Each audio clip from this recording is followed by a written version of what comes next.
Bueno, muchachos, de hecho yo cuento, para empezar quiero contar un testimonio rápido y hecho, de verdad, es una confirmación de que Dios quería que llegara esta palabra. Es que, por ejemplo, bueno, hoy en la mañana yo ya tenía preparado igual el mensaje. Sin embargo, yo me acuerdo, yo iba para la universidad, iba ahí sentado, y bueno, llegó una persona, precisamente hablando de Dios, estaba predicando, ¿sí? Y bueno, de un momento a otro, bueno, yo le estaba escuchando, pero sin embargo yo iba haciendo otras cositas en el celular que iba ocupado ahí, y no sé cómo el Espíritu Santo, no sé, me dice, háblale, ora por él. Ahorita yo, uy, ¿cómo es? Yo sentí, ¿verdad?, como esa necesidad urgente. Uy, entonces, bueno, el Señor, era un Señor, terminó de hablar y preciso me tenía que bajar en esa estación y el Señor también se bajó ahí. Entonces yo dije, bueno, acá fue. Y yo le dije al Señor, yo lo saludé, le dije, hola, ¿cómo estás? Pero yo me lo encontré llorando. Y yo dije, uy, yo me lo encontré, ¿verdad? Él estaba como, él de hecho él se sentó ahí en la estación. Y de verdad, yo lo fui y le dije, hola, ¿cómo estás? Yo dije, ¿será que puedo hablar un momento contigo y orar por ti? Y él me dice que él durante mucho tiempo, Dios le quitó el empleo precisamente porque lo quería para que él predicara, para que él llevara la palabra. Sin embargo, él me decía que él ahorita está en una situación muy compleja donde él viene de la costa. Él se está hospedando en un hotel con sus familiares, con sus dos hijas. Me decía él que estaba difícil sostener su hogar y de hecho no tiene, verdad, que tener trabajo, desaprovechar la oportunidad de aprovechar el servicio que tenemos aquí en la iglesia, de tocar aquí, de tener algo estable. Nosotros tenemos familia, nosotros tenemos amigos de esta familia que tenemos, pero por ejemplo ese hombre no tenía a nadie, literalmente solo tenía a Dios. Y es algo muy fuerte, y precisamente quería hablarles un poco de la historia de Daniel el día de hoy, que es algo que de verdad estudié a profundidad y siento que es un ejemplo de fidelidad enorme. Y bueno, yo quiero empezar dando un contexto histórico y para eso traje unos mapas, porque uno muchas veces en la Biblia como que le dicen, no, es que Israel estaba en tal parte, que a estos pueblos estaban en tal lugar, pero sin embargo, bueno, estos mapas yo los hice en el seminario y de verdad que uno se guía más, uno entiende más cosas. Y bueno, en la historia de Daniel, antes de que empezara como tal el libro, ¿saben qué pasó? ¿O en qué situación está Israel? Los invadió Persia, Babilonia. Exactamente, Babilonia. Precisamente porque hubo una división del reino, el reino del sur y el reino del norte. Y entre el reino del sur estaba, bueno, yo voy a ir pasando estos mapas para que los vayan viendo. Bueno, acá hay un mapa de las tribus y acá hay un mapa de las tribus dentro del imperio babilónico. Entonces, para que se los vayan repartiendo y vayan teniendo como una idea más. Entonces, bueno, como venía diciendo, el pueblo de Israel venía de una división, pero entonces Daniel estaba en Judá, que era el reino del sur, que estaba Judá y la tribu de Benjamín. Y entonces los invadieron los de Babilonia. Y en el mapa, bueno, ahorita que vayan viendo, se van a dar cuenta que la capital de Babilonia quedaba bastante lejos. O sea, digamos, acá estaba Israel y por acá estaba Babilonia. Y allí fueron deportados pues los israelitas a Babilonia para que sirvieran. Y sin embargo, aquí empieza la historia de Daniel. Bueno, el primer capítulo es algo de verdad que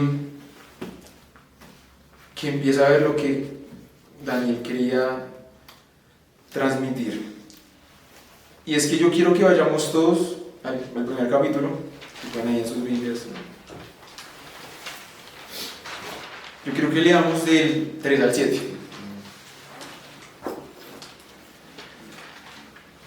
Y de hecho, para ver más, todos estos israelitas, incluidos Daniel, estaban lejos del templo de Dios, estaban lejos del lugar donde se ofrecía sacrificio. Daniel 1, del 3 al 7. 1, 3, 7. Me avisan cuando ya lo tengan todos. Entonces, bueno, Babilonia precisamente quería borrarles la cultura y las ideas que tenían los israelitas. Querían cambiar esa identidad, querían cambiarle la identidad a Daniel. Precisamente, yo quiero que lo leamos. ¿Quién lo puede leer? Por favor. Y dijo el rey a Aspenaz, jefe de sus eunucos, que trajese de los hijos de Israel del linaje real de los príncipes, muchachos en quienes no hubiese tacha alguna, de buen parecer, enseñados en toda sabiduría, sabios en ciencia y en buen entendimiento, e idóneos para estar en el palacio del rey, y que les enseñase las letras y la lengua de los caldeos. Y les señaló el rey ración para cada día, de la provisión de la comida del rey y del vino que él bebía, y que los criase 3 años, para que al fin de ellos se presentasen delante del rey. Entre estos estaba Daniel, Ananías, Misael y Azarías, de los hijos de Judá. A estos el jefe de los eunucos puso nombres. Puso a Daniel Belsasar, a Ananías Sadrach, a Misael Mesac y a Azarías Abednego. Precisamente. Yo quiero hacer como mirarnos en este espejo. Daniel estaba en un lugar lejano del templo, lejano de su tierra, lejano donde le podía ofrecer sacrificio a Dios, donde podía estar cerca de Dios y precisamente estar en esa presencia. Y yo quiero que lo miremos como nosotros aquí dentro de la iglesia. Nosotros aquí nos sentimos seguros, nosotros venimos aquí en el culto, servimos, le adoramos, y amén. Pero sin embargo, la vida empieza a tomar relevancia cuando nosotros salimos y estamos expuestos a todas las cosas. Babilonia, al igual que quería cambiarle el nombre a Daniel y a sus amigos, de hecho, bueno, acá hay un Daniel, Daniel me corregirá si estoy diciendo mal el significado, pero por ejemplo Daniel significa Dios es mi juez. Sí. Exactamente. Y a cada uno de sus amigos les cambiaron. Justicia de Dios. Exactamente. Y a cada uno de sus amigos les cambiaron el nombre por dioses de Babilonia, queriendo cambiar esa esencia que ellos tenían. Y de hecho vivimos en un mundo donde constantemente el enemigo nos quiere meternos una idea. Muchas veces, quizás en nuestro trabajo, en nuestro estudio, en nuestra propia familia, en la propia iglesia, nos llaman inútiles, nos pueden llegar a llamar fracasados, no servimos para nada. Sé tantas cosas, que estamos desempleados, que no tenemos dinero, somos pobres. Tantas cosas que el enemigo nos quiere meter sabiendo que Dios mismo, nuestro nombre, ¿verdad? Yo creo que si miramos el significado de cada uno de nosotros, de nuestros nombres, tiene una identidad en Dios. Nosotros mismos tenemos una identidad, sin embargo, precisamente el mundo, al igual que Babilonia, quiere cambiarnos esto y nos cambia el nombre. Y de hecho las redes sociales ahorita es algo que eso lo potencia más, donde todo es tan artificial, donde todo se trata de perfeccionar como si las vidas de todas las personas fueran perfectas, y uno al mirarse en ese espejo, uno pierde como esa identidad. A mí me pasa bastante. Pero es eso, que el enemigo muchas veces nos quiere cambiar esa identidad que tenemos en Dios, ese nombre que tenemos, ese espíritu que le pertenece a Dios. Muchas veces lo quiere cambiar. Sin embargo, Daniel de verdad que es un ejemplo de verdad increíble, donde a pesar de estar en unas circunstancias adversas, literalmente lejos de su pueblo, lejos de su familia, lejos de tantas cosas que eran su confort. Ahora es cuando en verdad él se vale de sí mismo y su relación con Dios, donde él dice, no, yo sé de dónde vengo, para dónde voy. Y Daniel, algo que impacta bastante es que, o sea, uno se pone en la situación de Daniel, uno dice, como sabemos, después Nabucodonosor, que era el rey de ese tiempo de Babilonia, en ese momento, sube a Daniel porque le interpretó un sueño, lo sube de rango, literalmente era como la segunda persona más importante del reino en ese tiempo, y o sea, pero yo entraba en conflicto y decía, pero es que Daniel literalmente le estaba sirviendo a un pueblo que está esclavizando su tierra, le está esclavizando a su familia. Es como, por ejemplo, no sé, nosotros que, bueno, no sé, que viniera otra iglesia y nos empezara a mandar, nos empezara a cambiar las reglas, nos separara de tantas cosas y nosotros aún así con el mayor gusto servirles a ellos. Porque Daniel lo hacía con todo el gusto, pero siempre demostrándole lo que era Dios. Por ejemplo, yo quiero que vayamos ahora al capítulo 2, del versículo 24 al 30, donde se ve una faceta de Daniel, que es la humildad, y siempre demostrando el servicio primeramente a Dios. Y es eso, el servicio también es una forma de adorar a Dios, incluso con las personas que nos hacen daño. El servicio de Daniel, de servirle a alguien que literalmente le está afectando y quitando su identidad. Me avisan cuando ya tengan el versículo. Listo. ¿Puedes leer ahorita? Dice, después de esto fue Daniel a Aroc, cual el rey había puesto para matar a los sabios de Babilonia, y le dijo así, no mates a los sabios de Babilonia, llévame a la presencia del rey, y yo le mostraré la interpretación. Entonces Arioc llevó prontamente a Daniel ante el rey, y le dijo así, he hallado un varón de los deportados de Judá, el cual dará al rey la interpretación. Respondió el rey y dijo a Daniel, al cual llamaba Belsasar, ¿podrás tú hacerme conocer el sueño que vi y su interpretación? Daniel respondió delante del rey diciendo, el misterio que el rey demanda, ni sabios, ni astrólogos, ni magos, ni adivinos lo pueden revelar al rey, pero hay un Dios en los cielos el cual revela los misterios, y él ha hecho saber al rey Nabucodonosor lo que ha de acontecer en los postreros días. He aquí tu sueño y las visiones que has tenido en tu cama. Amén. Entonces ahí se ve precisamente esa disposición de este personaje para servirle literalmente a un rey que le cambia, que está adorando a otros dioses. Ahí es cuando Daniel incluso, ahí se ve el ejemplo de que nosotros debemos servirle a los demás, pero sin mezclar lo que esas otras personas tienen. Porque Daniel tenía precisamente claro esa autoridad de Dios. Él sabía que Dios lo era todo y sabía que Dios también lo iba a usar como luz para las otras naciones. Dios quiere que nosotros también seamos luz para las otras personas, y Daniel es un ejemplo de esto.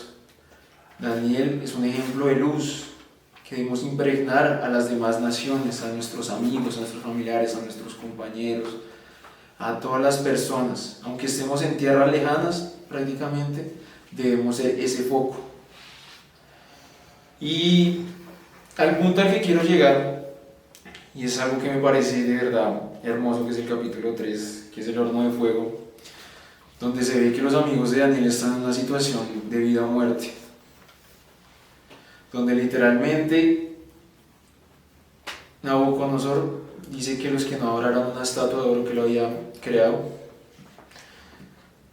lo iban a mandar al horno de fuego. Y yo digo,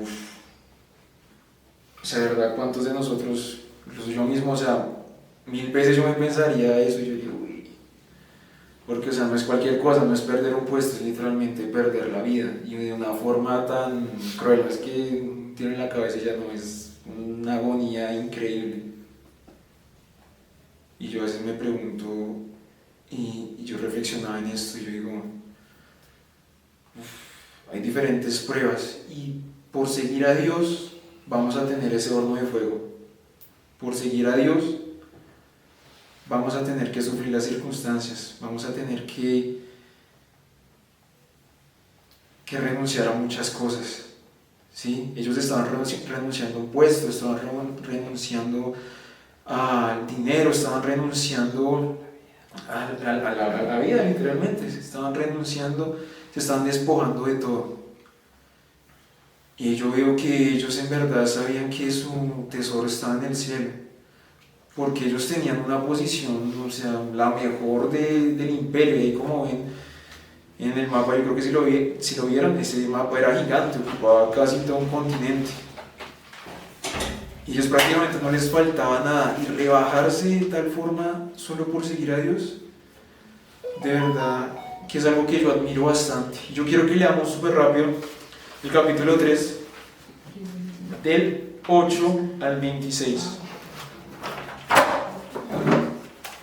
El capítulo 3, del 8 al 26. Y aquí es donde se ve la fidelidad de Dios. Aquí es donde se ve la fidelidad del Señor, que aún en medio de ese horno de fuego, el Señor estuvo allí. El servicio de ellos, la fidelidad de ellos. Primero hizo enaltecer el nombre de Dios, y segundo, le salvó la vida. ¿Ya lo saben? David, ¿puede leer, por favor? Daniel capítulo 3, versículo 8 hasta cuál? 26, por favor. Así rapidito. Por esto en aquel tiempo algunos varones caldeos vinieron y acusaron maliciosamente a los judíos. Hablaron y dijeron al rey Nabucodonosor: Rey, para siempre vive. Tú, oh rey, has dado una ley que todo hombre, al oír son de las bocinas, de la flauta, del tamboril, del arpa, del salterio, de la zampoña y de todo instrumento de música, se postre y adore la estatua de oro.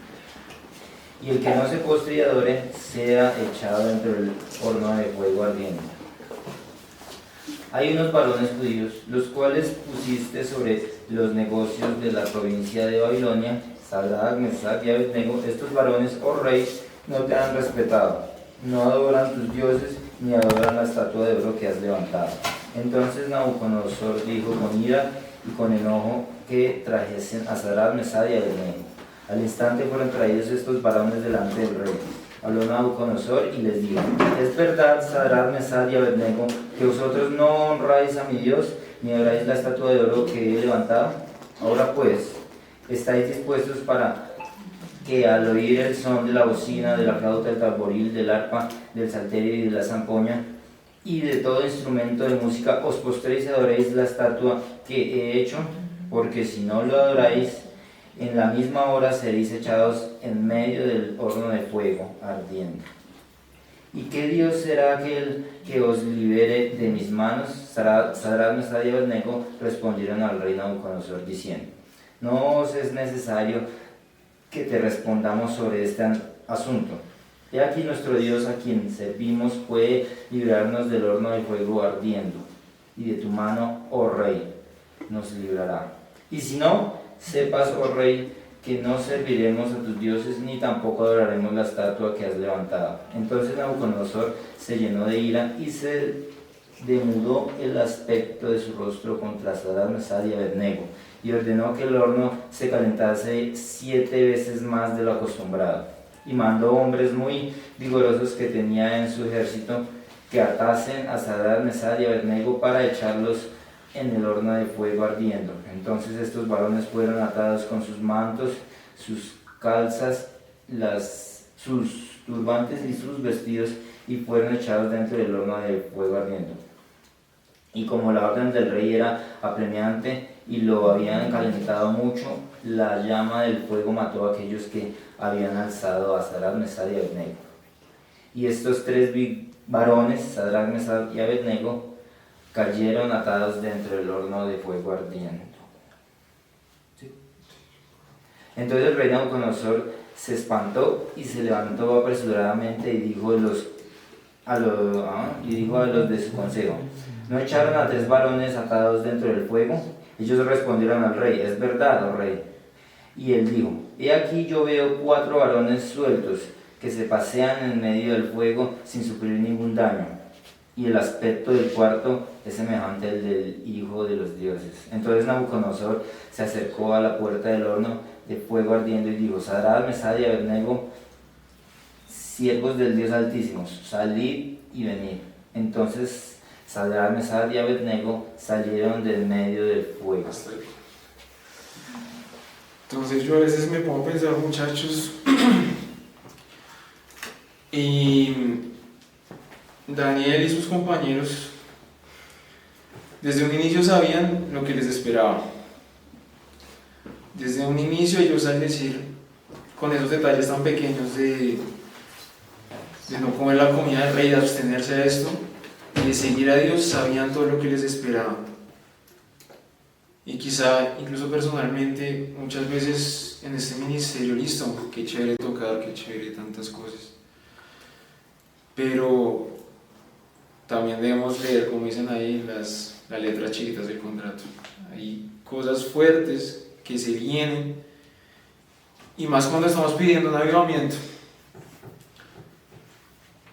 Cuando literalmente es algo mucho más allá, que muy pocas veces en la historia de la humanidad se ha presentado, donde literalmente es un hecho gigante lo que estamos buscando, y donde pasaremos cada uno, quizá como ministerio, por ese horno de fuego. Sin embargo, es cuando Dios premia esa fidelidad, y así es como lo llama este mensaje: fidelidad entre las llamas. Fidelidad entre las llamas. Donde tenemos que persistir. Esta es una palabra porque sabemos que se nos vienen cosas duras. No solamente es un avivamiento y a medida entra la presencia de Dios, se vienen críticas. Habrá personas que nos quieran matar espiritualmente, habrán personas que quieran matar nuestro ministerio, habrán personas que quieran matar nuestros sueños, nuestros anhelos, incluso nuestro mismo espíritu. Se levantará literalmente esos edictos que busquen nuestra cabeza. Y en el mundo espiritual es así. Yo creo que el diablo, en estos momentos que nos estamos levantando de esta forma, él va a buscar lo que sea para que nos quememos, para que muramos. Sin embargo, hoy es una invitación para que también descansemos en Dios, y que permanezcamos firmes como Daniel, que seamos ese ejemplo. Y aunque tenía tantas circunstancias adversas, que decidió servir con amor, decidió serle fiel a Dios, decidió dar su vida por Dios literalmente. Y de verdad hay cosas que, si nos ponemos a comparar en nuestra vida diaria, de verdad que no tienen relevancia a comparación de lo que estos siervos leales de Dios le estaban dando, esta adoración, esa verdadera adoración. Ellos ni siquiera eran músicos, o bueno, por lo menos ahí no se menciona, pero esa adoración era una adoración real, donde ellos dejaban todo por dárselo a Él. Y siempre Dios va a estar allí en esa fidelidad con nosotros, desde que lo guardemos, desde que lo dejemos en ese primer lugar. Yo quiero que cerremos allí nuestros ojos y descansemos en Dios.